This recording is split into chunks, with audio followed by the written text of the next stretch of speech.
ಸಾಹಸ ಸಿಂಹ ನಟರತ್ನ ಡಾಕ್ಟರ್ ವಿಷ್ಣುವರ್ಧನ್ ಅವರ 75ನೇ ಜನ್ಮದಿನದ ಅಂಗವಾಗಿ ಉಳ್ಳೂರು ಗೇಟ್ ಬಳಿ ನಿರ್ಮಿಸಲಾದ ವಿಷ್ಣು ಸ್ಮಾರಕದಲ್ಲಿ ವಿಶೇಷ ಕಾರ್ಯಕ್ರಮಗಳು ಜರುಗಿದವು.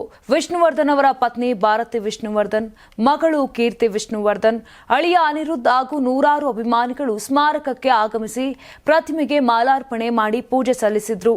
ಗುರುವಾರ ಬೆಳಗಿನ ಜಾವದಿಂದಲೇ ತಂಡೋಪತಂಡವಾಗಿ ಅಭಿಮಾನಿಗಳು ಸ್ಥಳಕ್ಕೆ ಆಗಮಿಸಿ ತಮ್ಮ ನೆಚ್ಚಿನ ನಟನ ನೆನಪಿನಲ್ಲಿ ಸಂಭ್ರಮಿಸಿದರು. ಕೆಲವರು ವಿಷ್ಣುವರ್ಧನ್ ಅವರ ಪ್ರಸಿದ್ಧ ಪಾತ್ರಗಳ ರೀತಿಯಲ್ಲೇ ವೇಷಭೂಷಣ ತೊಟ್ಟು ವಿಷ್ಣು ವಿಷ್ಣು ಎಂಬ ಜಯಘೋಷ ಕೂಗುತ್ತಾ ಸಂಭ್ರಮವನ್ನು ಮತ್ತಷ್ಟು ಮೆರುಗುಗೊಳಿಸಿದರು. ಆಟೋ ರಿಕ್ಷಾಗಳನ್ನು ಕನ್ನಡದ ಬಾವುಟಗಳಿಂದ ಅಲಂಕರಿಸಲಾಗಿತ್ತು. ಜೊತೆಗೆ ವಿಷ್ಣುವರ್ಧನ್ ಭಾವಚಿತ್ರವುಳ್ಳ ಸ್ಟಿಕ್ಕರ್ಗಳು ಎಲ್ಲೆಡೆ ಗಮನ ಸೆಳೆಯುತ್ತಿದ್ದವು. ವಿಷ್ಣುವರ್ಧನ್ ಅಭಿಮಾನಿಗಳ ಸಂಘಗಳ ಒಕ್ಕೂಟವು ವಿಶೇಷ ಹೋಳಿಗೆ ಊಟವನ್ನು ಅಭಿಮಾನಿಗಳಿಗೆ ವಿತರಿಸಿ ಆತಿಥ್ಯ ನೀಡಿತು.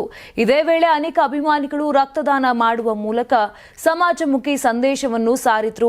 ಸ್ಮಾರಕ ಜಾಗದಲ್ಲಿ ದಿನವಿಡೀ ವಿಷ್ಣುವರ್ಧನ್ ಅಭಿನಯದ ಜನಪ್ರಿಯ ಚಿತ್ರಗೀತೆಗಳು ಮೊಳಗುತ್ತಿದ್ದವು.